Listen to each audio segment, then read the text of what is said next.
On va se parler un petit peu ici de lecture et de culture et de finance. Je parle de l'importance de comprendre vraiment ce que l'on vend parce que c'est Warren Buffett qui dit l'investissement, ça doit être rationnel. Si vous ne le comprenez pas, ne le faites pas. Il dit ça pour les investisseurs. Moi, je vous le dis à vous en tant que conseiller pour m'être fait prendre moi-même au début de ma carrière à vendre des choses que je ne comprenais pas exactement. Des fois, on se fait proposer des fonds par les compagnies, par toutes sortes de choses. On se met de la pression et on n'est pas sûr de comprendre. C'est les infrastructures, c'est ci, c'est ça. On a vu la caisse de dépôt et de placement dans les PCAA. Donc, assurez-vous d'être à l'aise, de ne pas y aller juste par la confiance. C'est comme ça que les erreurs commencent, de vraiment comprendre puis prendre le temps de lire.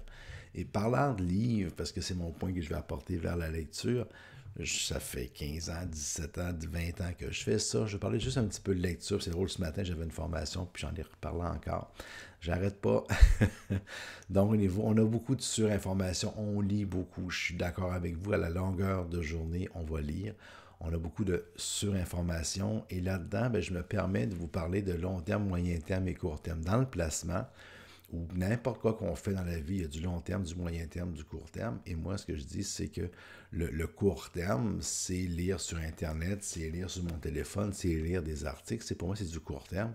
Ce qui se passe aujourd'hui, puis demain, on va être disparu ici. Je lis aujourd'hui sur une tempête de neige qui s'en vient ou un événement politique, peu importe quoi, j'ai lu, pris 5, 10, 15 minutes pour m'informer, mais c'est bon pour aujourd'hui, demain, mais c'est tout. C'est du court terme. Du moyen terme, c'est un peu différent. Et du long terme, devinez quoi, il y a juste une chose pour du long terme, c'est les livres. Il y a des gens qui ne sont pas habitués à lire, ils n'aiment pas ça ou ils n'ont pas le temps. J'oserais vous dire que ce serait une bonne idée. Je vais continuer pas ma tempête, mais mon combat dans ce sens-là. Je vous donne ici des idées de livres, tout simplement. J'ai mis le mien sur Buffett, bien évidemment, petit comique, mais l'investisseur intelligent ou l'investir à la bourse avec Bernard Mooney ou les stratégies de Warren Buffett ou dans la jungle du placement de Stéphane Jarislowski, tous les titres qui sont là ou d'autres. C'est une bonne idée. La différence qu'il y a entre un livre et un article de journal, c'est dans un livre, il y a une structure, il y a 200, il y a 300 pages, il y a des chapitres, et l'auteur s'est assis, a pris le temps de prendre un point puis de l'amener du point A, de l'amener jusqu'au point B avec une structure, et on apprend quelque chose. Et c'est vraiment la différence entre manger un steak et manger des chips. Si je peux me permettre, dans les deux cas, on mastique, dans les deux cas, on ingère, mais dans les deux cas, c'est pas la même chose, mais pas du tout. Et vous savez la différence entre une personne qui sait lire et qui ne lit pas, puis la personne qui ne lit pas, ben, il n'y a pas de différence entre une personne qui ne sait pas lire et une personne qui peut lire mais qui ne lit pas. Juste une petite parenthèse comme ça. Et je me permets aussi de continuer dans cette zone-là, de vous présenter ça. Et ça s'appelle le Québec analphabète, ça fait mal. Et ça se passe avec vos clients aussi. On parle ici de 53% de la population qui serait analphabète fonctionnel. Ça veut dire qu'ils ne sont pas capables de lire. Ça n'a aucun rapport avec l'intelligence en passant. Le pouvoir lire, c'est une habilité, mais ce n'est pas de l'intelligence. On peut ne pas savoir lire et être absolument très intelligent. Et on peut le cacher également. Et ce que Denise Bombardier dit dans son article en commençant, elle dit la sensation de frapper un mur en béton. Voilà ce que provoque la lecture des statistiques officielles sur l'analphabétisme des Québécois. Le chiffre qui tue, 53% de la population est analphabète fonctionnelle. En clair, ces adultes sont incapables de comprendre un texte simple avec un minimum de mots. On peut lire confiture, ketchup ou sortie Jean Talon, mais pas pouvoir lire juste ce que je viens de vous lire comme paragraphe. C'est pas votre cas, j'imagine. J'espère que non, mais ça pourrait. C'est pour ça que je fais un cours en vidéo. Mais blague à part, il faut savoir que si vous avez 300 ou 500 clients, il y aurait des grosses chances que dans votre clientèle, même s'ils ont de l'argent, ça peut arriver que ces gens-là soient analphabètes et que vous ne le sachiez pas. Alors, on se dit ici, puis on continue.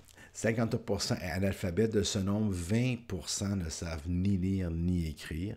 Parmi les Québécois qui détiennent, et ça est solide, là, prenez le temps de la lire, parmi les Québécois qui détiennent un diplôme de niveau collégial, 40% sont considérés comme des analphabètes fonctionnels.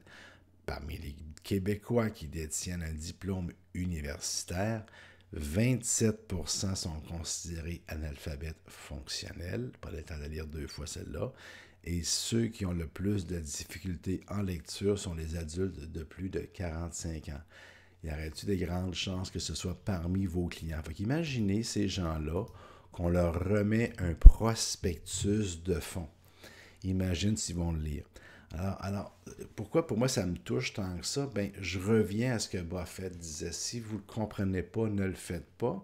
Fait qu'imaginez-vous à quel point ces gens-là qui ne peuvent pas lire tout le prospectus, qui ne peuvent pas le comprendre encore moins, à quel point ils dépendent de vos yeux, de votre bouche, de votre expression et de vos explications. Donc, vous devenez super important. Vous ne pourrez pas leur montrer à écrire ou à lire demain matin, c'est pas vrai. Mais de la façon dont vous expliquez le placement, de votre pédagogie, de la manière de vous assurer qu'ils ne font pas juste vous faire confiance, mais qu'ils comprennent c'est quoi au juste, c'est vraiment super important. Ça va toujours toucher. Les chiffres ne se sont pas améliorés depuis 20 ans que j'en parle.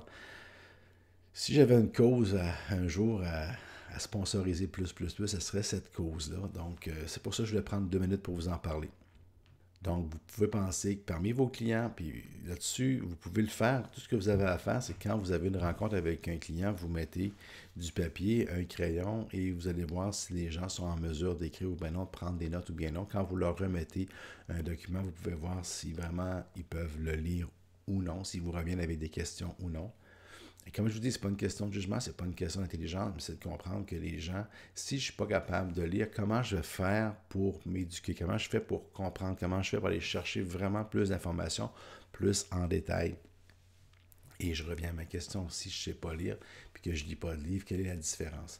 Ça a toujours été un élément de différenciation de pouvoir lire, parce qu'on va chercher de l'information différente par la lecture que juste par de la vidéo et de l'instantanéité.